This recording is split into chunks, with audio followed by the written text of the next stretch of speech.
Olá, bom dia.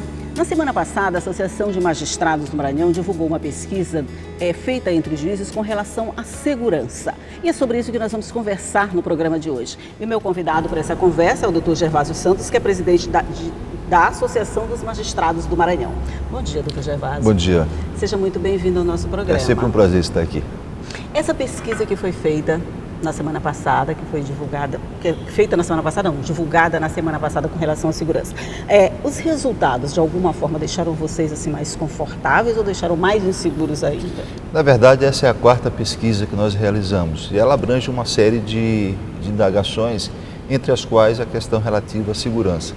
E o detalhe é que ela foi feita entre o dia 1º e 20 de março, portanto, antes daquele problema, daquele episódio ocorrido no estado de São Paulo. Com a juíza Tatiana Moreira Lima. Isso. E o que nós observamos é uma grande preocupação da magistratura do estado do Maranhão, que reflete também essa preocupação no âmbito nacional, em relação à segurança. Nós já tivemos aqui no Maranhão vários episódios relativos que colocaram a vida do juiz em risco. O episódio de Santa Luzia, no ano de 2009, o episódio de Buriti de Inácia Vaz, em 2015, e no 2014, e no ano passado o episódio de Urbano Santos, em que tentaram invadir o fórum. Então são episódios que demonstram que efetivamente a profissão do magistrado, a profissão, assim, o exercício da magistratura, embora haja uma glamorização pela sociedade, que acha que é um trabalho fácil, nós observamos de que é efetivamente um trabalho de risco. Pois é, se essa pesquisa tivesse sido realizada depois desse incidente com a juíza, eu acho que os resultados ainda seriam mais insatisfatórios, vamos dizer assim, né? Certamente.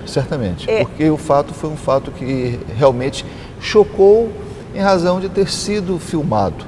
Nós tivemos aqui em Buriti uma situação tão dramática quanto, talvez até mais dramática, em que pessoas invadiram o fórum, se agarraram com o juiz teve que lutar pela sua vida e que, como não foi filmado, não teve a repercussão que teve o caso de São Paulo. Porque quando a gente olha, a gente fica mais impactado, vamos dizer assim. Mas a gente fica pensando, os juízes, de alguma forma, eles recebem algum tipo de treinamento, algum tipo de técnica, sei lá, que dê um preparo mínimo que seja para enfrentar situações desse tipo? Olha, isso não era uma preocupação até pelo menos há uns 5, 6 anos atrás.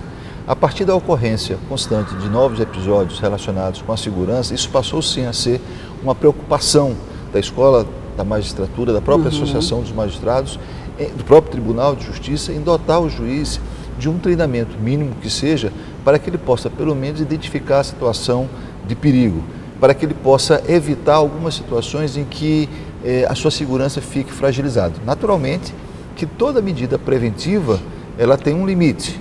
Nós não conseguimos evitar tudo.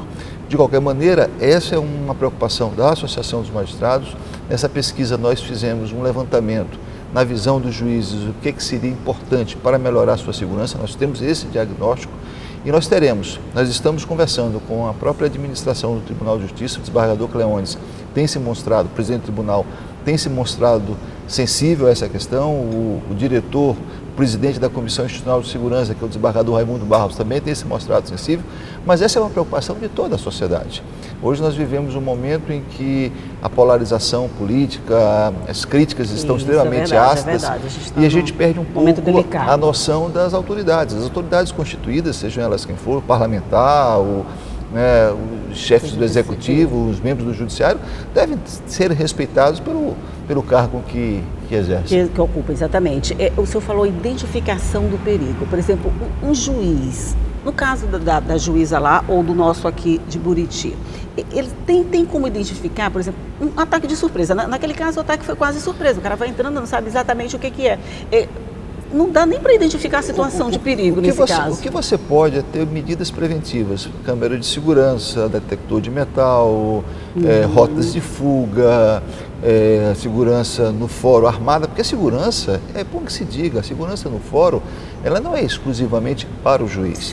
Ela é para o juiz, para os servidores, para os advogados e membros do Ministério Público e para o cidadão que circula ali no fórum. Afinal de contas, uma situação como essa, em que, embora ela coloque em risco a vida do juiz, mas ela coloca em risco a vida de todos que estão naquele ambiente. No nosso caso aqui em Buriti, quando foram várias pessoas, a situação já era mais delicada ainda, né? Sim, a situação foi bem delicada, porque tentaram atear fogo no fórum, inclusive pondo em risco a vida dos servidores que ali se encontravam, bem como dos advogados e dos jurisdicionados. Isso aconteceu também em Urbano Santos no ano passado, se eu não me engano, outubro, novembro do ano passado aconteceu o mesmo fato. Quer dizer, então já são fatos recorrentes, não são fatos isolados nem pontuais que a gente pode dizer acontece um aqui, daqui a 2 anos acontece em outro lugar, não, a gente já está tendo uma certa constância. Infelizmente não, você tem o episódio de Santa Luzia que aconteceu no final de 2008, início de 2009, em que todo o fórum foi destruído. Que foi dos mais graves, né? Que foi dos mais graves, todo o acervo processual, toda a estrutura física foi completamente destruída porque um grupo político, insatisfeito à época com uma decisão que havia sido proferida, resolveu incitar uma parte da população e houve esses incidentes que foram lamentáveis. E o que a gente fica triste é que quem mais perde com isso é a própria sociedade, claro, é a própria comunidade. Claro. Pois é, então no próximo bloco a gente vai continuar falando sobre isso, nós vamos fazer um rápido intervalinho e daqui a pouco a gente volta para continuar conversando com o Dr. Gervásio sobre segurança para magistrados e para o judiciário de uma forma geral. Um minutinho só e a gente volta já já.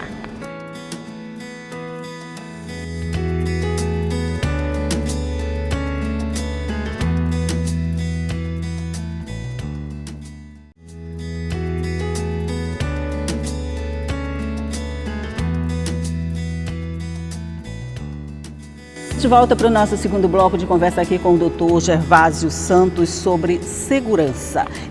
Diante de situações como essa, a gente gastou o primeiro bloco quase todo só relatando situações que já aconteceram, quer dizer, não é um temor infundado. A partir daí, quais foram as providências que já foram tomadas pela Associação do Magistrado e, melhor ainda, o que a gente já conseguiu a respeito? Olha, ao longo do tempo, nós evoluímos. Nós temos hoje, no âmbito do Tribunal de Justiça, uma comissão institucional de segurança que foi instituída por determinação do Conselho Nacional de Justiça, que tem o objetivo de pensar a segurança do Poder Judiciário. Hoje, eu diria, se nós compararmos a segurança do Judiciário com o hospital, eu diria que a nossa urgência e emergência está funcionando muito bem. Todas as vezes que acontece um episódio, rapidamente, o nosso sistema de segurança ele é acionado e consegue dar uma resposta. O que nós precisamos agora é melhorar a medicina preventiva, a segurança preventiva. Isso. Ou seja, para evitar que os fatos venham a acontecer. E nesse sentido, a comissão está estudando e irá apresentar em breve um plano de segurança. A ideia, ontem tivemos uma reunião com a presidência do tribunal para a apresentação desse plano de segurança, que necessita de alguns ajustes ainda. No âmbito da Associação dos Magistrados, nós criamos uma comissão para acompanhar esse plano de segurança de natureza preventiva, porque é o que nós entendemos. Agora, é necessário, segurança é algo que tem um custo, porque é o custo não apenas com a segurança armada nos fóruns, mas é um custo com detectores de metais, câmeras, enfim, botão de pânico, que são instrumentos que auxiliam nessa prevenção. Nós precisamos agora, atualmente, trabalhar com a prevenção, para evitar a exposição a perigo dos magistrados, dos servidores, daqueles que frequentam, enfim, o fórum, de todo mundo, né? Porque no caso, se acontece uma coisa dessa, não é só o juiz que está em risco, não. Às vezes a gente tem uma certa incompreensão. Aqui mesmo no Fórum de São Luís, quando foi montado o sistema de catracas, houve uma forte reação da OAB, no sentido de que seria um cápsula de minutos, seria uma diminuição dos advogados se identificarem. Mas ali o detalhe é que todos nós nos identificamos. Eu mesmo, para entrar no Fórum de São Luís, eu tenho um crachá e esse crachá eu tenho que apresentar. Então, de maneira que a segurança ela é positiva para todos, juízes, advogados e cidadãos de uma maneira geral. As coisas novas sempre trazem uma certa reação, depois a gente acaba se acostumando e vendo que os benefícios são maiores do que qualquer outro tipo de incômodo que ela possa causar, né? Mas de imediato, por exemplo, esse plano já foi apresentado ao tribunal, vocês trabalham com alguma possibilidade, alguma expectativa de quando esse plano pode ser efetivado, a partir de quando a gente vai poder contar com esse nível de segurança? Olha, como eu disse, isso tudo no âmbito preventivo, não é uma única ação. É um conjunto de ações que nós esperamos que sejam implementadas. E a gente tem a compreensão também de que isso não é feito da noite para o dia. Sim, isso que eu falo, uma coisa mais demorada, vamos dizer. Bem demorada, porque são pequenas medidas, mas é um conjunto de medidas que precisam estar prontas. Eu volto a dizer, eu gosto de fazer esse paralelo, né? Nós hoje temos, todas as vezes que acontece algum evento que de alguma maneira põe em risco a segurança do fórum, a gente tem um excelente sistema de emergência. De emergência para funcionar. Na mesma hora isso funciona. Isso aconteceu nos nossos episódios aqui no Maranhão? Aconteceram nos nossos episódios, aconteceu em Buriti, aconteceu em Urbano Santos, né, em toda e qualquer situação em que eventualmente a segurança esteja em risco, o nosso episódio, o nosso dispositivo de emergência, ele funciona muito bem, né? Nós estamos aí ganhamos aí inclusive um nível de excelência. O que nós precisamos é evitar que esses episódios aconteçam. Isso que é importante. Evitar que aconteça é o melhor caminho, exatamente, né? A gente vai esperar um pouquinho, mas a gente vai chegar nesse nível de excelência qualquer dia desse. É como saúde, né? Melhor evitar que aconteça o problema de saúde do que tratar depois o doente, exatamente, né? E os resultados da doença. Mas há outros pontos enfocados nessa pesquisa que o senhor considera relevância? A gente falou da segurança, falamos bastante da segurança, mas outros pontos também foram destacados. Olha, sim, foi uma pesquisa com amplo leque. Né? E um detalhe que chama a atenção, por exemplo, é em relação ao novo Código de Processo Civil. A população deve saber, mas no dia 18 de março entrou em vigor o novo Código de Processo Civil. E a avaliação da magistratura é de que esse novo código, ele não irá agilizar a prestação jurisdicional. Não irá? Não irá agilizar.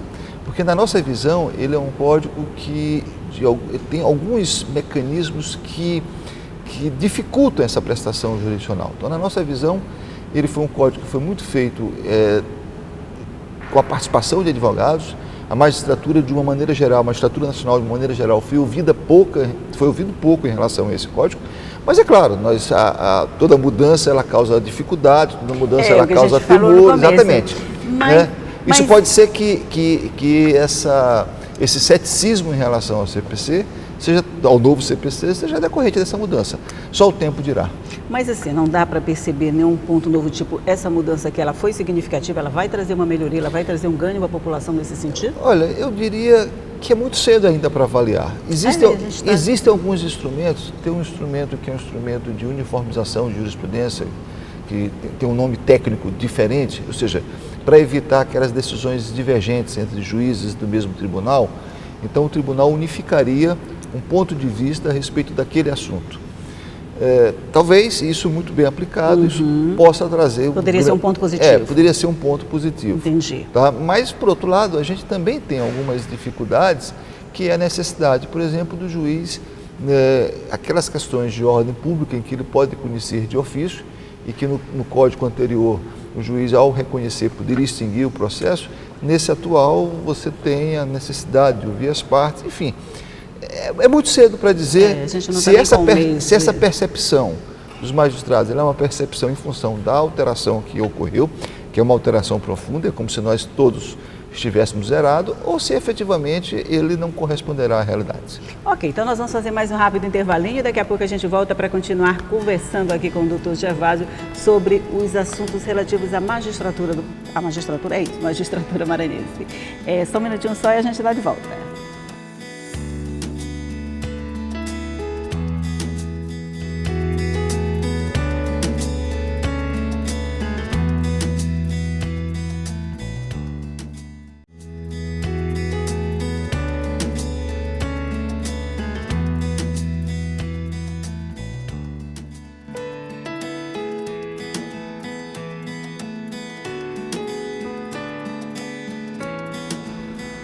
No nosso último bloco de conversas, a gente vai continuar falando aqui sobre os resultados dessa pesquisa que foi realizada pela Associação de Magistrados do Maranhão. E a gente estava falando das impressões a respeito do novo Código de Defesa Civil. Mas também outros pontos foram abordados. Por exemplo, a valorização da magistratura também foi um tema abordado nessa pesquisa, né? Sim, a valorização da magistratura do primeiro grau. Para você ter uma ideia, de cada 100 processos que ingressam na Justiça, esses 100 processos passam pela Justiça de primeiro grau. Sim, claro. Mas só 10 desses 100 processos chegam ao Tribunal de Justiça. Então, nós temos 90% da demanda, 100% da demanda no primeiro grau e apenas 10% da demanda no segundo grau. Não obstante essa divisão de trabalho, a estrutura do segundo grau é muito superior do que a estrutura do primeiro grau.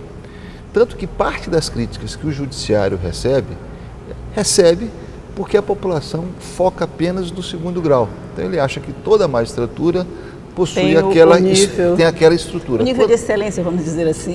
Eu diria o nível de estrutura, assim, porque excelência no primeiro grau nós temos também. Só que para atingir esse nível de excelência, nós precisamos nos superar em razão da falta de estrutura. Hoje, entendi. 34%, por exemplo, dos magistrados ouvidos entenderam de que a nossa grande dificuldade é a falta de servidores. Nós temos inúmeras comarcas com cargos vagos e sem servidores. Nós temos hoje 17 comarcas sem juízes. 17 comarcas sem juízes. Tudo isso por quê? Porque o nosso orçamento está um orçamento apertado. No ano passado, a proposta orçamentária enviada aqui para o tribunal, para a Assembleia, ela foi cortada aqui na Comissão de Orçamento. Houve uma redução de mais de 200 milhões dos nossos recursos e isso impactou diretamente na capacidade do judiciário responder às necessidades da prestação jurisdicional. Então nós temos 17 comarcas sem juízes. Nós temos inúmeras vagas de servidores que não temos condições, que funcionam precariamente, que não temos condições assim de preencher. Mas não é só isso, né? Além dessa falta de pessoal do primeiro grau, né, a gente tem também uma disparidade de vencimentos entre o primeiro e o segundo grau no que diz respeito aos cargos de comissionado. Enquanto no segundo grau cada magistrado possui 5, 6 assessores com salários altos, no primeiro grau apenas um. E evidentemente que essa má distribuição da força de trabalho, ela repercute no serviço que é prestado. Eu gosto sempre de fazer uma seguinte comparação. Vamos imaginar uma grande empresa, né? Em que essa grande empresa, a sua diretoria tenha toda uma estrutura e que lá do ponto de venda da empresa, né, a estrutura seja mínima. Evidentemente que a longo prazo essa empresa não vai sobreviver, porque a venda do produto é lá na ponta do balcão e não na diretoria. Então a gente tem que inverter essa lógica, ou seja, permitir que todos tenham estrutura adequada ao nível de demanda que recebe. Mas, na sua opinião, como isso pode ser resolvido? Por exemplo, a gente está numa crise financeira, o corte de recursos vai ser natural, vai ter uma freada mesmo nesses investimentos, e como isso, então, vocês vão poder driblar essa situação dando resultado? Evidentemente que isso é um fato. Nós estamos numa grande crise financeira. Então, quando você está numa situação emergencial, você necessita de adotar medidas também de naturezas emergenciais. Por exemplo, uma das coisas que nós poderíamos fazer era uma redução temporária de horário de atendimento ao público. Ou seja, hoje nós atendemos de 8 às 18. Nós poderíamos muito bem atender de 8 às 14. E o sem prejuízo das atividades que são oferecidas. E o restante, atividade interna. Nós poderíamos fazer uma redistribuição de servidores e de cargos servidores em relação ao primeiro e segundo grau, sobretudo no que diz respeito aos cargos em comissão. Ou seja, utilizar o maior contingente de pessoal aonde há o maior número de demandas. Terceiro, nós poderíamos eliminar alguns cargos em comissão no âmbito do segundo grau, que são números, né? Ou seja, quando eu digo eliminar, pelo menos não preenchê-los de tal sorte a que se tenha um valor maior de disponibilidade financeira para, por exemplo, chamar os novos juízes a fim de atender as 17 comarcas vagas. Nós temos as condições de implementar, ou pelo menos aprofundar a implementação de medidas digitais, medidas simples, eliminando o uso do papel. Ou seja, há uma série de pequenas medidas que exigem necessariamente, que provocarão algum tipo de reação. Não existe solução emergencial que não tenha efeitos colaterais. Claro que haverá efeitos colaterais, mas é necessário, para enfrentar a situação que nós estamos vivendo, que é uma situação agravada, inclusive, pela crise econômica, é necessário medidas também emergenciais. Emergenciais e que dêem o resultado esperado. Aí, agora a pergunta, por que isso não é implantado? Bem, eu primeiro dou o benefício da dúvida. Nós estamos com uma nova administração no Tribunal de Justiça apenas há 3 meses, 4 meses, né? A questão da crise, ela se aprofundou propriamente no ano de 2016. Isso, é verdade. Mas a gente tem esperança de que alguma dessas medidas sejam implementadas. Essas já são propostas apresentadas ao tribunal? Nós fizemos essas propostas apresentadas ao tribunal e eu queria fazer aqui um registro, né? O presidente do Tribunal de Justiça, desembargador Cleontes Carvalho Cunha, é uma pessoa que tem profundo conhecimento da realidade do Poder Judiciário do Estado do Maranhão. Disse que uma das suas bandeiras de lutas é a valorização da justiça de primeiro grau. É uma pessoa sensível, é uma pessoa que efetivamente ela conhece os problemas, né, tem dimensão de quais as soluções. Agora, eu sempre costumo dizer, não se faz omelete sem quebrar ovos, né? Alguns ovos precisam ser quebrados. E isso eu reconheço que nem sempre é fácil, né? Nem sempre é fácil quebrar esses ovos. Mas, certamente, alguns ovos. Que vamos ter que quebrar, vamos. Se nós quisermos comer omelete, verdade, sim. Não tem como. Aí vocês então vão ficar aguardando um pouco mais? Não, nós estamos... Mas, por exemplo, doutor Gervásio, na verdade, só fazendo papel... Na verdade, é um diálogo permanente e aberto. Esse diálogo é melhor... Eu sou presidente pelo 8º ano da Associação dos Magistrados, meu 4º mandato e certamente o último mandato. Quem Não é sabe? certamente não, é certamente o último mandato. Nós nunca tivemos uma relação tão positiva, tão aberta, tão franca, tão solidária com a presidência do Tribunal de Justiça quanto esse ano. Ai, que bom. Então nós temos assim, todas as esperanças, né, a esperança de que nós vamos resolver. Eu sempre costumo dizer o seguinte, nós temos um excelente presidente, pena que o momento é um momento muito crítico. Né? As coisas não combinaram muito não, né? Mas assim, não tem medidas dessas todas que o senhor apresentou aí, que elas podem ser implantadas no dia a dia do judiciário lá, do primeiro grau que eu estou falando, sem que eu acho que algumas necessite de alguns trâmites mais complicados? Algumas coisas já estão sendo implantadas. Por exemplo, na pesquisa que nós fizemos agora, uma das perguntas que nós realizamos foi a questão do horário. Né? Não sei se a população sabe, mas nós somos um dos poucos estados da federação que nós abrimos praticamente 10 horas o dia todo. A maioria dos estados, esse horário de expediente externo, ele é de 6 a 7 horas. Na maioria dos estados é do Distrito Federal. Isso, se nós tivermos essa medida, é claro que você vai ter algum tipo de reação, mas isso produzirá uma economia, né, de insumos, energia elétrica, enfim, uma série de pessoal. Você permitirá uma melhor acomodação do pessoal, né, e o nosso objetivo é de que mesmo uma redução dessa medida, desse horário, não cause tantos prejuízos à sociedade, até porque hoje a gente sabe que a maior parte do atendimento é feito pela manhã. O que é que nós estamos propondo? Que esse horário seja das 8 às 14 externo. Então, o atendimento todo nesse período, o que seria suficiente. Daria para suprir a demanda e claro que a gente vai ter críticas, é claro. Com certeza. Mas olha, o STJ já adotou medidas de redução de horário, o TRT aqui adotou medidas de redução de horário, vários tribunais estão fazendo isso. Evidentemente que o ideal não seria isso, mas diante da situação que nós estamos enfrentando, algumas medidas necessariamente terão que ser tomadas. Seriam as medidas possíveis de serem implantadas, né? Olha, nosso tempo acabou, mas com certeza o senhor vai voltar aqui para me dizer, depois dessas medidas todas, quais que foram implantadas, o que a gente vai receber de benefícios de tudo isso, com relação à segurança também, que eu acho que é um tema muito interessante que a gente precisa continuar a discutir. Então o espaço está aberto, sinta-se convidado sempre que quiser vir tomar café comigo. Eu agradeço pelo convite e dizer que a gente... É um processo contínuo a melhoria. Né? Nós nunca estaremos num processo, num nível de satisfação total. Mas claro. O nosso objetivo de vida é sempre melhorar.